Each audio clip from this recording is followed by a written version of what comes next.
Coney Barrett made the challenge. Karoline Leavitt brought the law, the receipts, and the fire. What happened next shocked even the justices. Before diving into the story, comment where you're watching from, and don't forget to subscribe so you won't miss the latest stories. It was the kind of gasp you only hear in movies. Sharp, collective, and full of disbelief. Reporters nearly dropped their notepads. Legal clerks stared wide-eyed. Even seasoned attorneys leaned forward in their seats. No one saw it coming. Not the press, not the politicians, and certainly not the American people who had grown almost numb to the daily political chaos. But this was different. Supreme Court Justice Coney Barrett, a woman known for her precision, her poise, and her reserved demeanor, had just done the unthinkable. She stood before a packed Supreme Court chamber and called for the immediate suspension of Representative Karoline Leavitt's congressional term.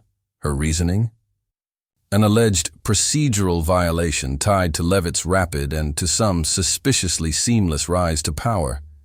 Barrett didn't mince words. She didn't hint. She declared, "This court must determine whether constitutional norms have been bypassed. If Representative Leavitt's actions, or the actions surrounding her election, stand in conflict with the legal structure of our democracy, then this court is compelled to intervene."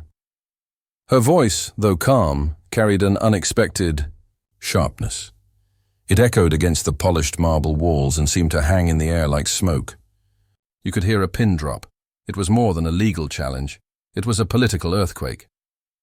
Barrett, despite being appointed by former President Donald Trump and generally seen as an ally of the conservative movement, had just stepped directly into a firestorm that threatened to fracture her own ideological base. Cameras, which were never allowed inside but waited in swarms just outside the doors, began buzzing with notifications. News broke across social media platforms like lightning. "Barrett targets Leavitt," screamed one headline. "Constitutional crisis or power play?" questioned another. And at the center of this unprecedented moment stood the youngest woman in Congress, Karoline Leavitt. Just 26 years old, Leavitt had already built a reputation as one of the most bold, unapologetic, and fiercely independent voices in Washington. A former press aide in the Trump White House and a vocal defender of America First policies, she had quickly become both a rising star on the right and a lightning rod for controversy. From the moment she was sworn in, she made headlines, not for compromise but for confrontation. She challenged senior lawmakers, questioned procedural norms, and spoke to her base in a direct, firebrand style that resonated deeply with younger voters who felt disillusioned by political tradition.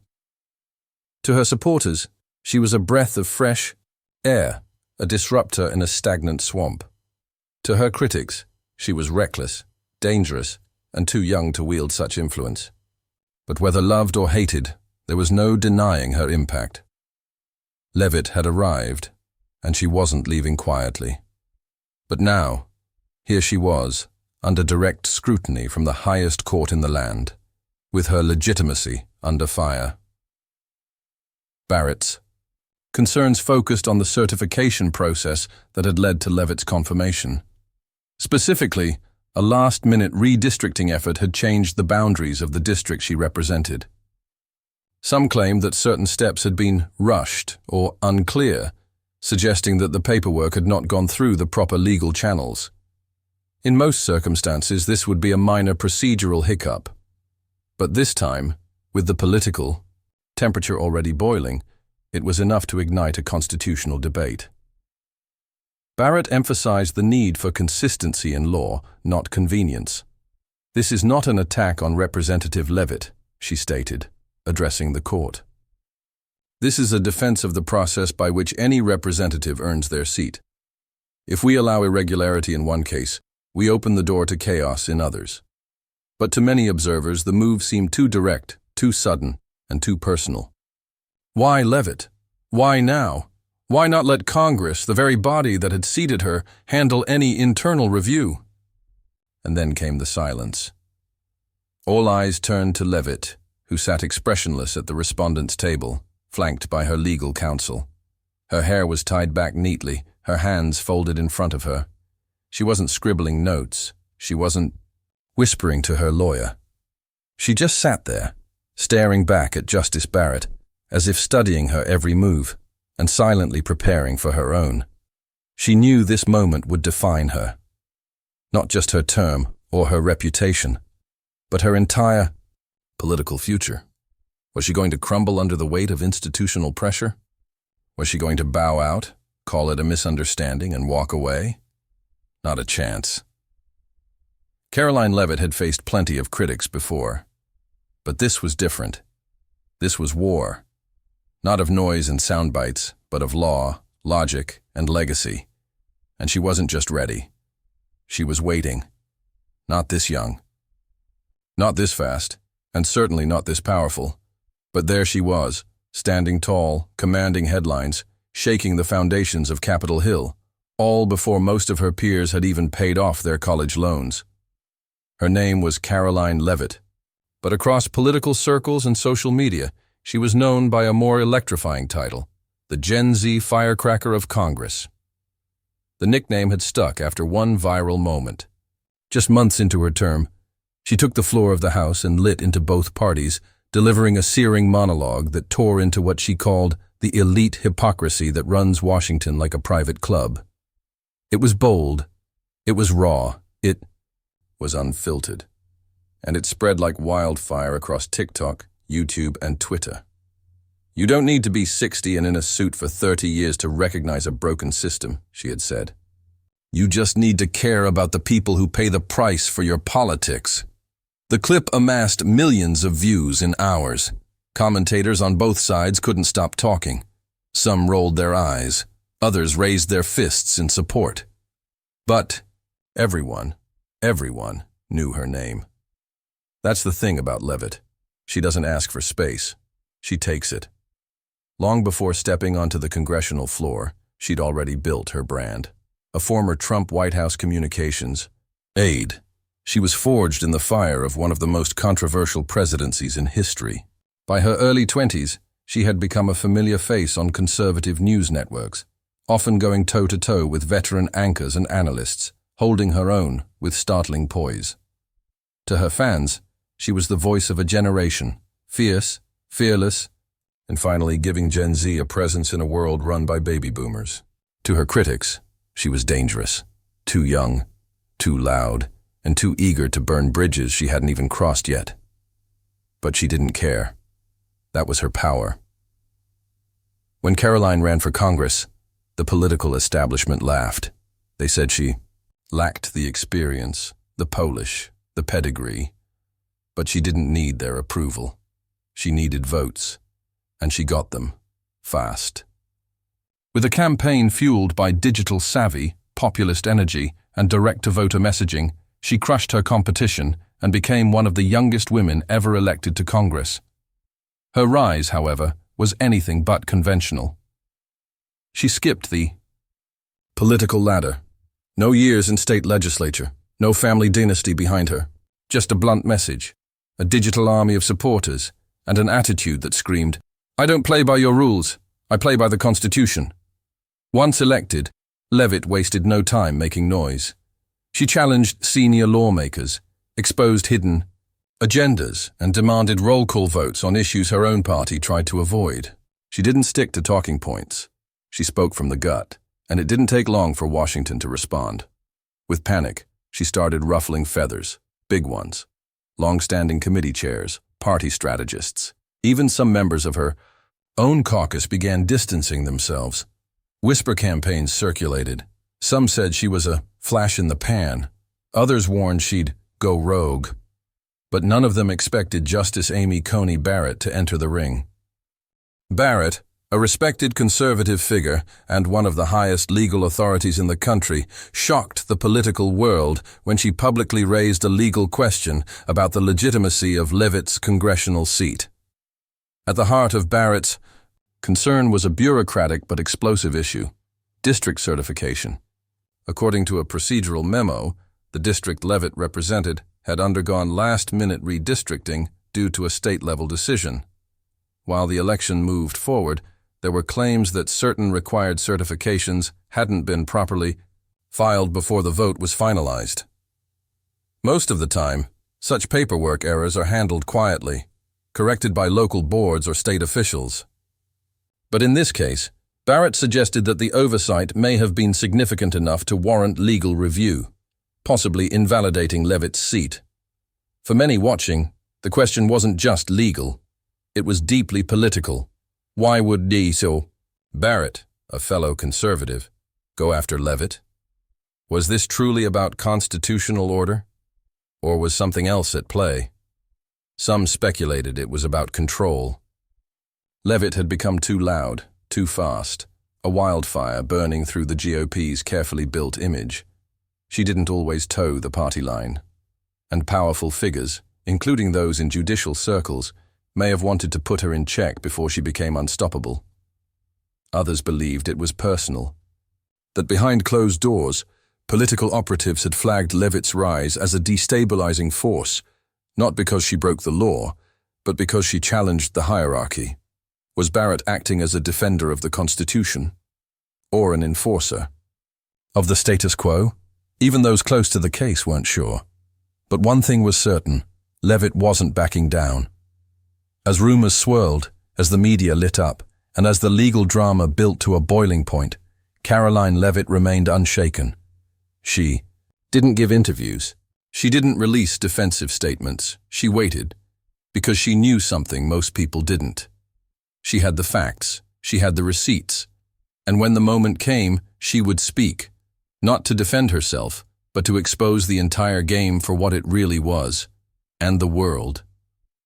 They were about to watch a 26-year-old rewrite the rules of political survival in front of a Supreme Court justice.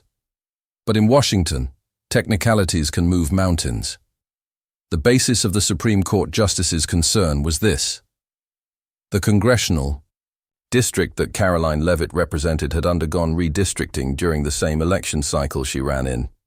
According to Barrett, there were claims that the district certification process may have been rushed, and that certain mandatory legal reviews had been bypassed to meet the tight election deadlines. On paper, it sounded procedural, dry, maybe, even forgettable. But in the Supreme Court, procedural flaws aren't small. They're foundational. Barrett didn't accuse Leavitt of fraud or wrongdoing. Instead, she framed her concerns as a constitutional duty. This is not about partisanship, she stated before the chamber. It is about the sanctity of constitutional order. If we erode the standards for representation, even in the name of expediency, we jeopardize the very integrity of our democratic process. The words were sharp, but the delivery was calm, judicial, not political. Still, the optics were undeniable. Barrett wasn't just any judge. She was a conservative icon, appointed by President Trump himself, the same president whose movement Karoline Leavitt proudly represented. And yet here she was, publicly challenging the legality of one of its brightest stars. Pundits exploded. Across cable news. Some said Barrett was protecting the integrity of the legal system, ensuring that even members of her own ideological tribe weren't shielded from scrutiny. Others whispered of deeper motivations. Was Barrett sending a message? One that said, "No matter how popular you are, no one stands above the rules." For the Republican establishment, it was a media nightmare. It was already difficult enough to handle Leavitt's insurgent style. But now, she wasn't just a political disruptor. She was the center of a national constitutional storm. Questions swirled. Was Barrett acting on pressure from behind the scenes? Was this an effort to rein in a rogue firebrand before she gained too much influence? Or, as some even speculated, was this a trial balloon for future legal frameworks, targeting younger, non-traditional candidates? Whatever the truth, one thing was certain. Karoline Leavitt had been thrown into the ring, not just as a political figure, but as a constitutional test case. Most politicians in her shoes would have caved, released a press statement, hired a crisis PR team, hidden behind a team of lawyers and legal jargon. But not Karoline. She didn't flinch. As the chamber buzzed with tension, Leavitt calmly leaned over, whispered to her attorney, and then did. The unthinkable. She stood up. Cameras, though barred from the room, somehow captured the energy in their still frames. Reporters scribbled furiously in their notebooks. Court officials looked to one another in shock. "Your Honor," she said firmly, addressing Barrett directly, "I request permission to speak before the court. A sitting member of Congress voluntarily addressing the Supreme Court on her own behalf. It was virtually unheard of. The last time such a moment occurred, historians later called it a pivot point in legislative judicial relations. Barrett raised an eyebrow. There was a beat of silence, then she nodded. Slowly, carefully, but she nodded. Permission was granted. And in that moment, Karoline Leavitt wasn't just a lawmaker. She was a witness, a defendant, and a warrior for her generation. She stepped forward, her voice steady. No notes, no teleprompter. Just the facts, her fire, and a gut instinct honed from surviving political war zones before most people her age had figured out their taxes. "I respect this court and its authority," she began, "but I will not accept the implication that I bypassed the Constitution. I ran in a district that was publicly drawn, legally filed, and validated by both state and federal election officials. I didn't skip the process. I followed it, and I won. There was no grandstanding, no applause, just clarity." She went on to explain the timeline, how the redistricting decision had been made months in advance, how local boards had certified the changes, and how every vote cast was verified by the same systems that had been used in previous elections. Then she turned to the bigger picture. "If this court suggests that I should be removed because of a bureaucratic wrinkle, despite the people of my district voting in full knowledge of the boundaries, then we are no longer defending democracy. We are disregarding it." Barrett listened without interruption. Other justices leaned forward, captivated. Even her fiercest critics had to admit, Karoline Leavitt knew how to command a room. She wasn't begging for leniency. She wasn't crying foul. She was asserting her legitimacy, not with emotion, but with evidence. And as she spoke, the courtroom energy shifted, slightly, but noticeably. Barrett's expression remained neutral, professional. But behind her eyes, you could sense a conflict. Was this a true procedural concern? Or had the case evolved into something much bigger than she'd intended? And more importantly, had Karoline Leavitt just outmaneuvered the Supreme Court in her very first legal showdown? The courtroom would have to wait for an official ruling. But outside, on the courthouse steps, thousands of supporters gathered, chanting, waving signs, holding their phones in the air to stream what they hoped would be history in the making. Because, whether the court ruled for or against her, Karoline Leavitt had just proven something far more powerful than any verdict. She wasn't just a firecracker. She was a force of nature, and she wasn't going anywhere. She didn't pace nervously. She didn't flip through notes. She didn't glance at aides or whisper to lawyers. Instead, she rose from her seat with the quiet confidence of someone who knew exactly what she came to do. Dressed in her signature, navy blazer, sharp lines, no frills, she approached the podium with the calm precision of a seasoned litigator. Only she wasn't one. She wasn't a lawyer. She wasn't a policy veteran. She didn't come from the Ivy League. But what? She was prepared, and she didn't need a law degree to speak truth.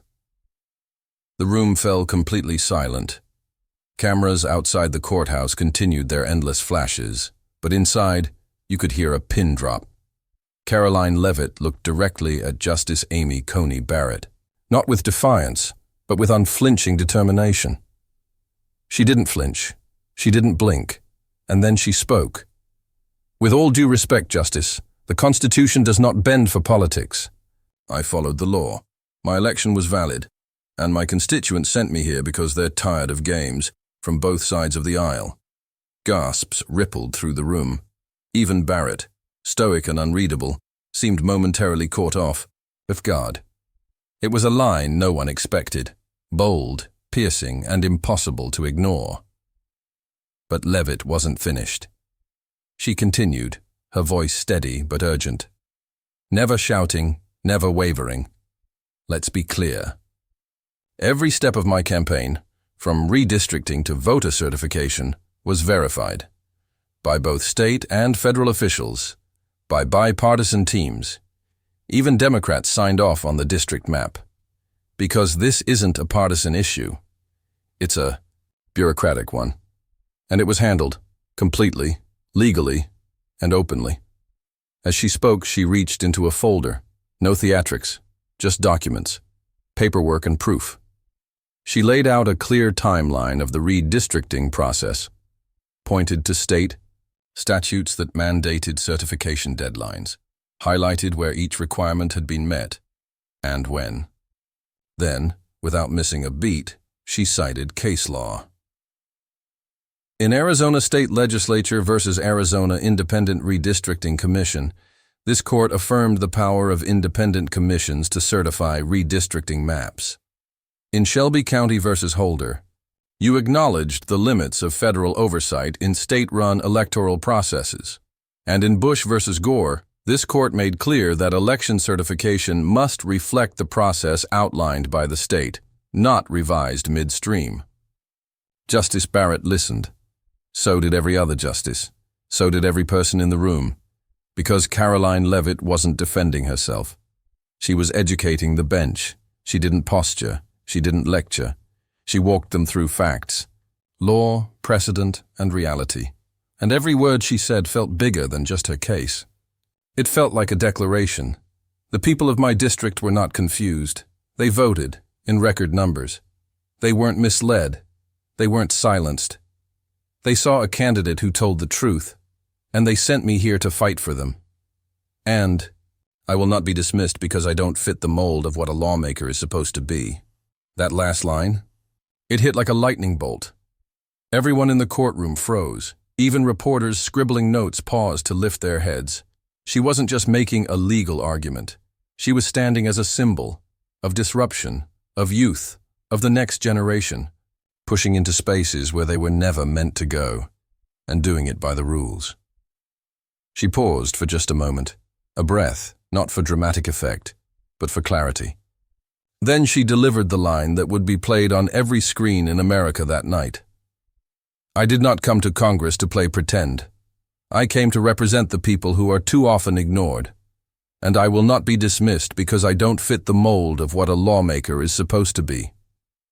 Boom, the moment detonated. Outside the courtroom, crowds watching the live stream erupted in applause. Inside, the room was still silent, but it wasn't out of indifference. It was awe. It was respect. It was recognition. Justice Barrett, too. Her credit maintained composure. But her body language shifted, ever so slightly. Her pen stopped moving. Her eyes fixed. The once questioning expression had softened, if only by a fraction.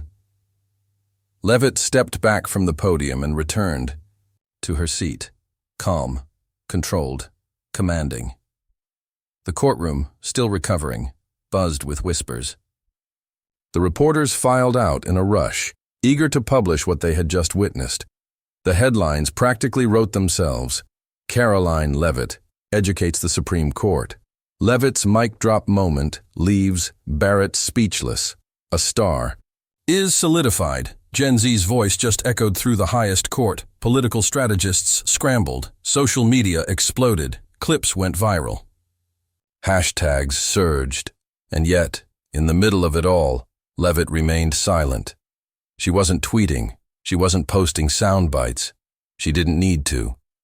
She had spoken in the only room that mattered, and she had left it stunned. For the first time, during the hearing, Justice Amy Coney Barrett had no response, no questions, no clarifications, not even a closing remark. She simply looked down at her notes, her pen hovering for a moment. Then she raised her eyes to meet Karoline Leavitt's, and with a calm, measured voice said, "Thank you, Representative Leavitt." That was it. No rebuttal, no warnings, no legal pushback. In a room where every word was weighed and measured, that single sentence rang louder than a gavel drop. And then, just hours later, the official ruling came down. The challenge to Representative Leavitt's term is hereby dismissed with prejudice. Dismissed with prejudice. That meant it couldn't be brought back. Not by Barrett. Not by any other justice. Not by any political rival looking to twist technicalities. The court had spoken, unanimously. And Karoline Leavitt, she didn't just win, she conquered. Not with rage, not with theatrics, not with victimhood. She won with grace, force, and fact. The news spread like wildfire. Within minutes of the ruling, major networks cut into their programming. CNN, Fox, MSNBC, anchors scrambled to bring viewers live coverage. Panelists clashed over the implications. Legal analysts were stunned at how Leavitt had not only defended herself, but had seized control of the courtroom narrative. Clips of her testimony, particularly the moment she said, "I did not come to Congress to play," were reposted millions of times within the first 24 hours. TikTok creators used her lines over trending audios. YouTube compilations popped up under titles like Karoline Leavitt, The Day Gen Z Stunned the Supreme Court. The firebrand. Who shut down Coney Barrett? Respectfully. New era. New rules. Leavitt's courtroom masterclass. And on Twitter, a simple hashtag was born. Speechless. Barrett, it wasn't mockery. It was admiration. Even her critics had to acknowledge the mastery of her performance, because that's what it was. A political performance, rooted not in showboating, but in substance. She didn't dodge, she didn't deflect, she delivered, and when she walked out of that marble courthouse in D.C., flanked by aides, reporters, and cameras, she didn't beam with smugness. She smiled, calm, composed, and deeply aware of what had just happened. Karoline Leavitt had arrived. Not just as a congresswoman, not just as a conservative voice, but as a symbol of unapologetic, sharp, strategic leadership in a landscape starving for something real. In the days that followed, interviews flooded in. Podcasts begged for a sit-down. Late-night hosts couldn't stop talking about the 26-year-old who stood up to a Supreme Court justice and walked away not only unscathed, but elevated. But what really resonated with the public wasn't just the legal win. It was what she represented. She wasn't born into power. She didn't rise through backroom deals or family dynasties. She built her career through grit, taking heat from media outlets, party insiders, and legacy lawmakers who dismissed her as too young, too loud, or too reckless. But now, in front of the entire nation, she had proven that age didn't equal ignorance. That passion wasn't the opposite of professionalism. And that being young didn't mean being unqualified. It meant being unafraid to challenge broken systems. The old guard took notice. Suddenly, both parties were rethinking how they viewed Gen Z politicians. No longer fringe disruptors, but legitimate players. Calculated, articulate, and unstoppable when underestimated. Back in her district, Karoline was greeted with a hero's welcome. Local papers called her a modern constitutional warrior. High school civics classes streamed her courtroom speech. Veterans groups and small business owners, not typically glued to Supreme Court hearings, wrote her letters of support. She didn't ask for the spotlight. But she proved she knew what to do with it. And as the dust settled, one thing was clear. This wasn't just about a legal technicality. It was about legacy. Karoline Leavitt had been tested in the highest court of the land. And she passed.